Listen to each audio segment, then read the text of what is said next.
Let's take 10 minutes to target our abs in ways that are so simple yet effective that you'll say goodbye to those long ab routines and hello to some mid-core definition. Let's go. Okay, we're focusing on 3 movement patterns that are gonna target your entire core and simplify things so that you're done in 10 minutes. Let's go.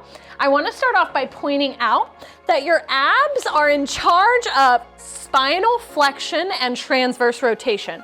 What that means is that your abs are responsible for sucking in.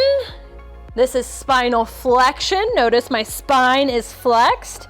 And then releasing is the extension. That's gonna stretch out your core.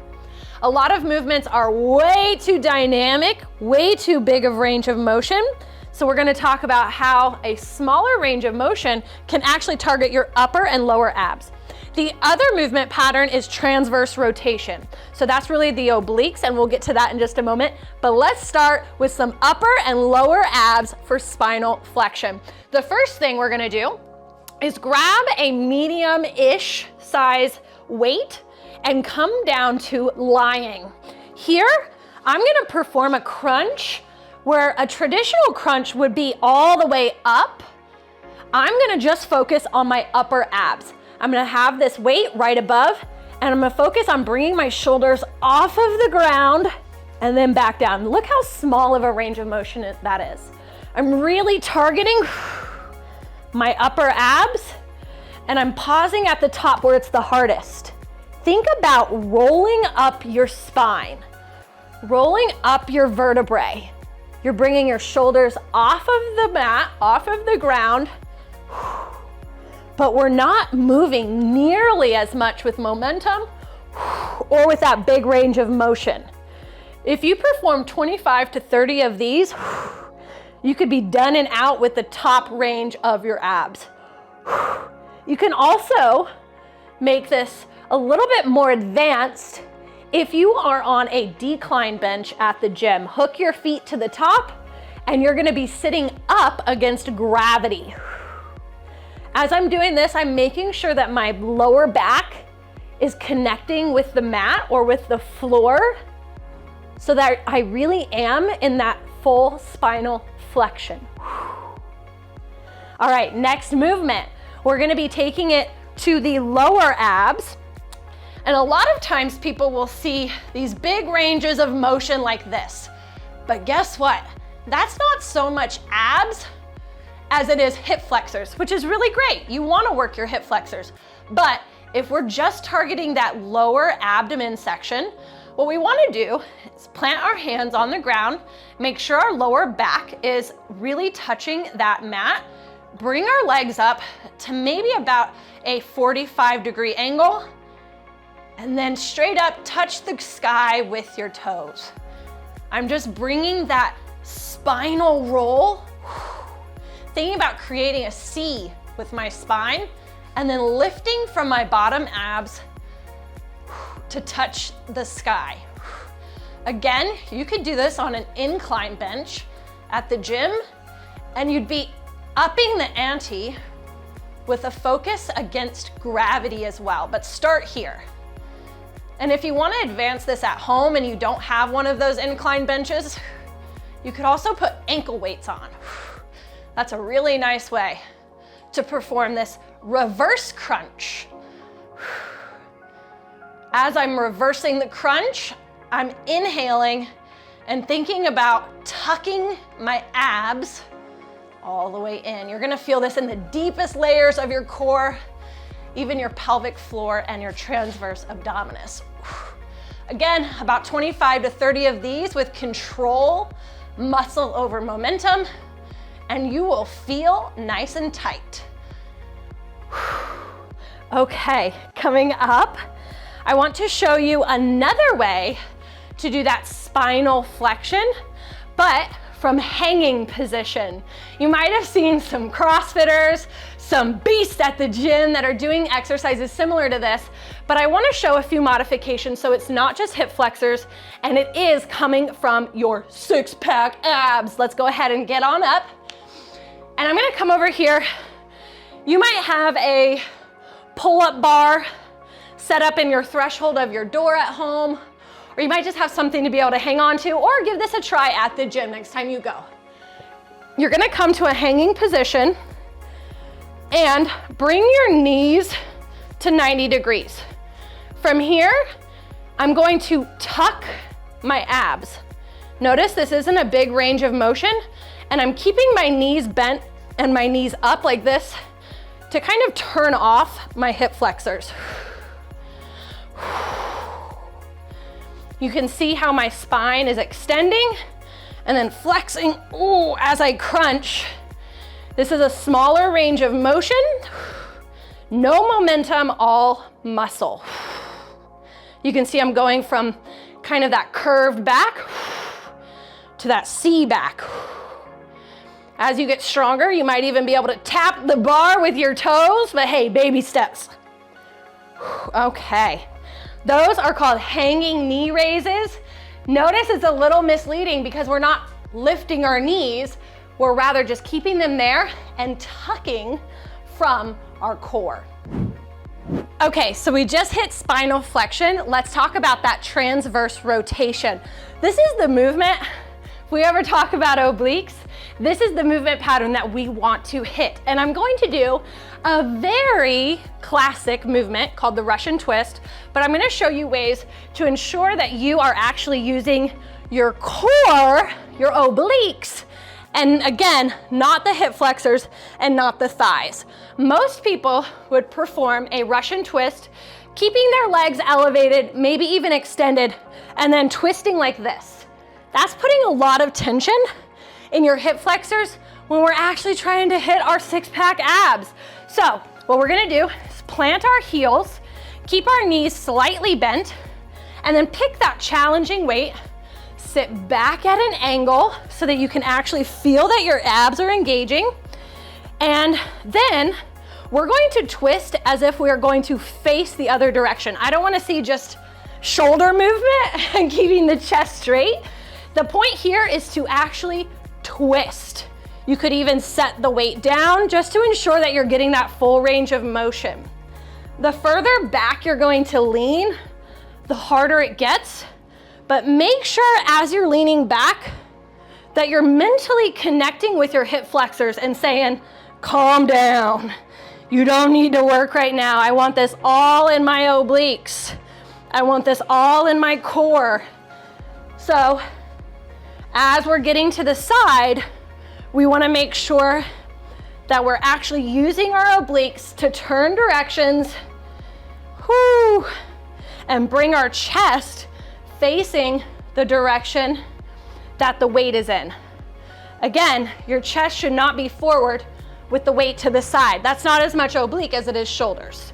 We really want to square off with the weight. And as you get better at it, and you have more core strength, you can speed it up. You just always want to make sure that your speed is not allowing momentum, but it is actually encouraging your muscles to control. Whew. I would say about 30 each side, 60 total, and you will be on fire. If you can't reach that, build up to it. Okay, next up, this is gonna be last one for our 10-minute ab workout. Again, we're hitting transverse rotation, and this is a really fun one. At the gym, you could do this with cable setup and a handle. You could also bring bands like this. This is a little resistance tube set. I have them clipped together here, and I'm using a 30-pound resistance band. A lot of these come with 10-pound, 20-pound, build up to it from there. I'm gonna come with the band about elbow length in front of me, but then off to the side. Adjust how you need to. And when you're standing with your arms straight out, there should be a little bit of tension, really bracing your core, feet are planted solid. Now I'm gonna use my obliques to turn away from the anchor point of the band. And then I'm gonna control as I come back. The idea here is that your abs are controlling this band. The band is not controlling you. If you see somebody doing this exercise, you can tell the band is controlling them. If they go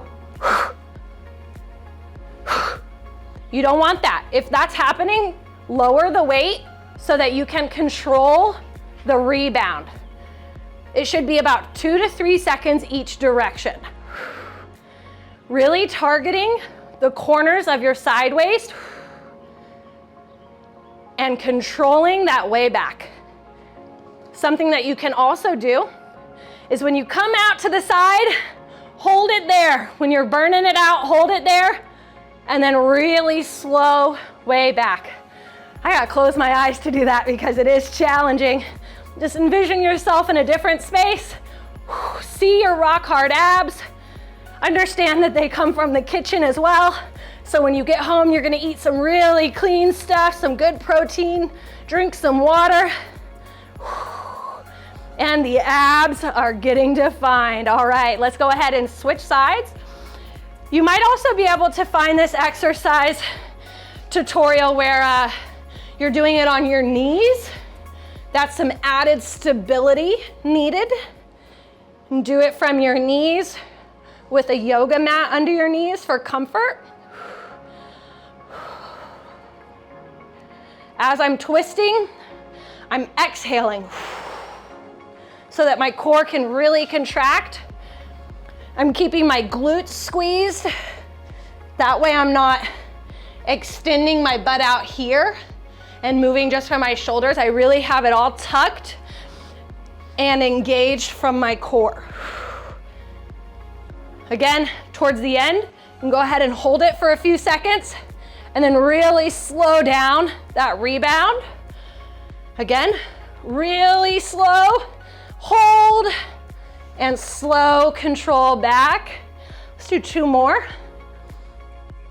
This is a great replacement for a bunch of side planks, side crunches, a little bit more dynamic, and dare I say, fun, at least in my opinion. Okay, last exercise for this quick routine is something that will help you just cool down, but also engage your core from the backside. Yes, your core wraps all around you. So what we're gonna do, come down on all fours. You can use light weights, maybe even ankle weights on your wrist and hands, and just perform a few of these, what are called bird dogs. Again, this is just gonna be a good cool down movement and a good way to strengthen the core that is in your lower back. I'm squeezing through my glutes and I'm feeling it right along what's called that erector spinae, lower back area. You'll see a lot of people who are very strong in their core. They'll say, I've got the Christmas tree in my lower back, and that's just a sign that their lower back muscles are defined. Think if there were a 6-pack on my back, it'd be that Christmas tree. That Christmas tree is something to work for. And it's just a sign that all of your core, all the way around your body, is nice and strong. Help you prevent injuries, help you stay coordinated and balanced. So much more to core than just looking good. All right, last one here. Again, feel free to add ankle weights, add wrist weights to that, and make sure that you're hydrating afterwards. Even though this was a quick little routine, make sure you reward your body with protein, water, fruit, maybe some steps, some sunshine. If this was the only activity you got in today, I want you to give yourself a round of applause, maybe go for a walk, and just try again tomorrow, 10 minutes to be the best you ever. Okay, keep in mind that just doing this workout one time will not give you the 6-pack abs, but continuing to show up for yourself every day in this workout and in the kitchen will help you see that progress. Reach out to me anytime. Those links are in the description to get your hands on the Magnify Nutrition Guides, or even reach out to me for a consultation. I wanna help you get fit while you cut back or quit. And if you haven't already subscribed, make sure you hit that subscription button so that you get our notifications on Sundays when we release all of our fitness, mindset, nutrition, education, and inspiration just like this to help you think different, in order to drink different or never again.